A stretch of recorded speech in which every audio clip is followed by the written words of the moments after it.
என் பேர் தேஜஸ்வி. நான் பழனியில் தான் வந்துட்டு என்னோட ஸ்கூலிங் எல்லாமே வந்து கம்ப்ளீட் பண்ணேன். ஸோ ஸ்கூலிங் முடிச்சுட்டு எனக்கு என்ன ஆகணும் அப்படின்னு இருந்துச்சு அப்படின்னா, நான் டாக்டர் ஆகணும் எப்படியாச்சும் அப்படின்னு இருந்துச்சு. என்னோட ஃப்ரெண்ட்ஸ் எல்லாருமே அந்த ஒரு ஃபீல்டை சூஸ் பண்ணி எல்லாரும் நீட் எழுதினாங்க. அதுக்கப்புறம் எம்பிபிஎஸ் தான் இப்போ பர்சியூ பண்ணிட்டு இருக்காங்க.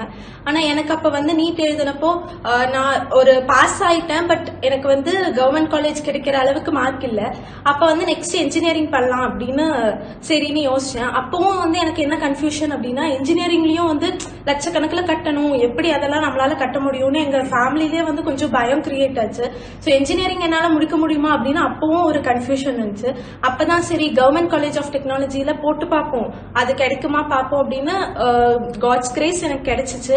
அப்படி உள்ள வந்தப்பவும் ஃபினான்ஷியலா வந்து பார்த்தோம்னா எங்க ஃபேமிலியில வந்துட்டு எங்க அப்பா மட்டும்தான் வந்து ஏர்ன் பண்றாரு.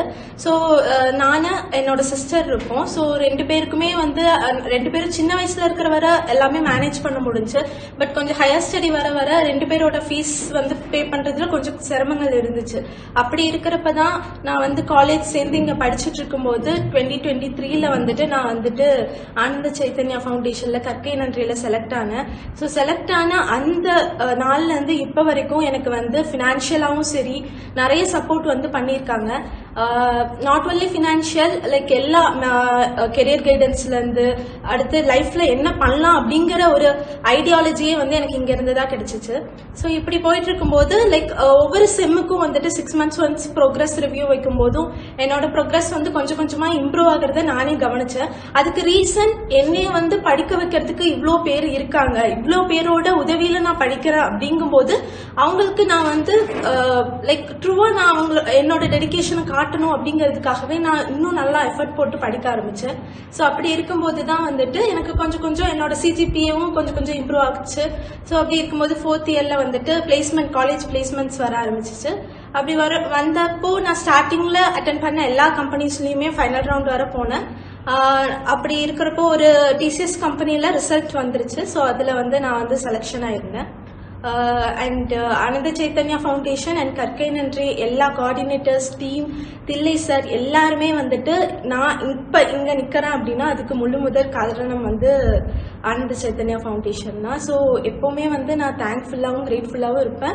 என்னால் முடிஞ்ச வரை நான் கண்டிப்பா வந்துட்டு இதை வந்து கிவ் பேக் பண்ணுவேன் சொசைட்டிக்கு. நான் இங்க வந்து பார்த்த வரைக்குமே இங்க பண்ற வாலண்டியரிங் இல்ல எல்லா கோஆர்டினேட்டர்ஸும் அவங்களுக்கு ஏற்கனவே நிறைய எக்கச்சக்கமான ஒர்க் இருக்கு. பட் அந்த ஒரு டெடிகேஷன், ஸோ அவங்களோட ஒரு டைம் கொடுக்குறாங்க. அந்த டெடிகேஷன் கொடுக்கறது சும்மா ஏனோ தானோ சரி பண்ணணும் அப்படிங்கிறதுக்காக பண்ணல. எது பண்றதா இருந்தாலும் ஒரு ரெஸ்பான்சிபிலிட்டி எடுத்துட்டு முழுமுதலா ஃபுல்லா அவங்களோட எல்லா இதையும் அவங்க வந்து கொடுக்குறாங்க.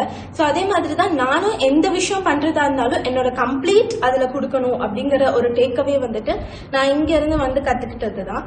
ஸோ ஹாப்பி பிகாஸ் இந்த மாதிரி ஒரு லைக் இந்த மாதிரி ஒரு ஃபவுண்டேஷன்ல இந்த மாதிரி ஒரு ஸ்காலரா நான் செலக்ட் ஆனது எனக்கு ரொம்ப ஹாப்பியா இருக்கு. பிகாஸ் நிறைய ஸ்டூடெண்ட்ஸ் வந்து கஷ்டப்படுறாங்க. ஸோ அந்த மாதிரி கஷ்டப்படுற ஸ்டூடெண்ட்ஸை வந்து தேர்ந்தெடுத்து அவங்களுக்கு தேவையான எல்லாமே பண்ணி கொடுக்கறது வந்துட்டு எல்லாருனாலையும் முடியுமான்னு தெரியல. பட் அதுல ஒரு பார்ட்டா நானும் இருக்கேன், அதுல நானும் செலக்ட் ஆகியிருக்கேன். நான் இதே மாதிரி நான் பண்ணணும் அப்படிங்கிறதுக்கு எனக்கு இங்க ஒரு விஷயம் கத்துக்கிட்டது கிடையாது, எக்கச்சக்கமான விஷயம் கத்துக்கிட்டேன். ஸோ அதுக்கு எல்லாத்துக்குமே ரீசனா இருந்த ஆனந்த சைத்தன்யா ஃபவுண்டேஷன் அண்ட் கற்கை நன்றி டீம் அண்ட் எல்லா கோஆர்டினேட்டர்ஸ் தில்லை சார் எல்லாருக்குமே ரொம்ப தேங்க்ஃபுல் அண்ட் கிரேட்ஃபுல். நான் வந்து 10th வந்துட்டு அரௌண்ட் 93% அண்ட் 12thலயும் 93% ஸ்கோர் பண்ணியிருந்தேன். அண்ட் காலேஜில் வந்துட்டு 8.80 like first class with distinction and honours டிகிரியும் கம்ப்ளீட் பண்ணிருக்கேன். லைக் எனக்கு வந்து கெரியர் கைடன்ஸ் எங்களோட காலேஜ் கவர்மெண்ட் காலேஜ். ஸோ அப்போ கவர்மெண்ட் காலேஜில் இருக்கும்போது அவங்க வந்து லைக் பிளேஸ்மெண்ட் ஓரளவுக்கு கொண்டு வர ட்ரை பண்ணுவாங்க. பட் எல்லாமே வந்து எல்லா சப்போர்ட்டும் நான் பண்ணுவாங்களான்னு இல்லை, ஓரளவுக்கு முடிஞ்ச சப்போர்ட் பண்ணுவாங்க.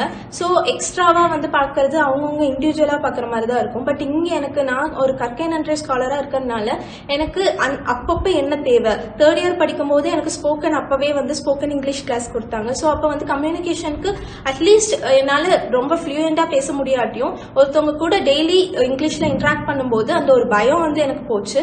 அது மட்டும் இல்லாம 4th இயர் ஸ்டார்டிங் போகும்போதே வந்துட்டு லைக் எனக்கு என்ன தேவை, கெரியர் கைடன்ஸ் அப்போ எனக்கு தேவைப்பட்டுச்சு. கரெக்டாக அப்போ வந்து கெரியர் கைடன்ஸ் இங்கே வந்துட்டு கிளாஸ் ஸ்டார்ட் பண்ணியிருந்தாங்க. லைக் அப்போ ரெஸ்யூமே எப்படி ப்ரிப்பேர் பண்ணணும், எப்படி எல்லாமே பண்ணணும் அப்படிங்கிறது கிளியர் கட்டாக சொல்லி கொடுத்தாங்க. ஸோ அதை வச்சு தான் ரெஸ்யூமே ப்ரிப்பேர் பண்ணோம். அதுக்கப்புறம் இன்டர்வியூ அட்டன் பண்ணோம். லைக் கிராக் பண்ண முடிஞ்சு. அட்டன் பண்ண எல்லா இன்டர்வியூலையுமே வந்துட்டு லாஸ்ட் ரவுண்ட் வரைக்கும் ஃபர்ஸ்டே எடுத்தோடனே போக முடிஞ்சு. எடுத்தோடனே ஸ்ட்ரகிள் ஆகாமல் மற்ற ஸ்டூடெண்ட்ஸ்லாம் கொஞ்சம் லேக் ஆனாலும் எங்களால் கொஞ்சம் ஃபுல் ஃபோக்கஸ்டாக பண்ண முடிஞ்சு, பயம் இல்லாமல்.